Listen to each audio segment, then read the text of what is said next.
নমস্কার। আমাদের কাছে অত্যন্ত আনন্দের যে প্রায় ২৭ বছর পর ভারতীয় জনতা পার্টি দিল্লির সরকারে অধিষ্ঠিত হয়েছে।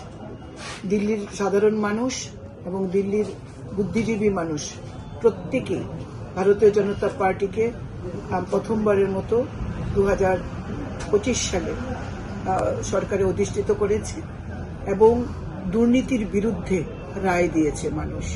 তার জন্য দেশের প্রধানমন্ত্রী নরেন্দ্র মোদী, দেশের স্বরাষ্ট্রমন্ত্রী অমিত ভাই শাহ এবং আমাদের ভারতীয় জনতা পার্টির মাননীয় সম্মানীয় সভাপতি জেপি নাড্ডাজিকে আন্তরিক ধন্যবাদ এবং কৃতজ্ঞতা জানাই।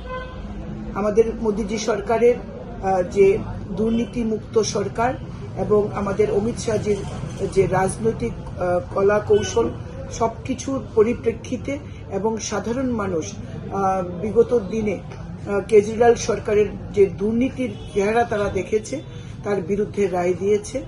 তার জন্য দিল্লির জনতাকে আন্তরিক ধন্যবাদ জানাই মোদীজির সরকার প্রতিষ্ঠা করার জন্য। আগামী দিনগুলোতে মানুষ বুঝতে পারবে যে আপের সরকার এবং ভারতীয় জনতা পার্টির সরকারের মধ্যে পার্থক্য কতখানি। মোদীজির গরিব জনকল্যাণমুখী যে যোজনাগুলো তার সুফল লাভ করবে দিল্লির জনতা। আবারও দিল্লির সমস্ত জনগণকে আন্তরিক ধন্যবাদ এবং কৃতজ্ঞতা জানাই ভারতীয় জনতা পার্টিকে সেবা করার সুযোগ করে দেওয়ার জন্য, দেশের প্রধানমন্ত্রী নরেন্দ্র মোদীকে দিল্লির মানুষের পাশে থাকার জন্য যে সুযোগ করে দিয়েছেন তার জন্য আন্তরিক ধন্যবাদ জানাই।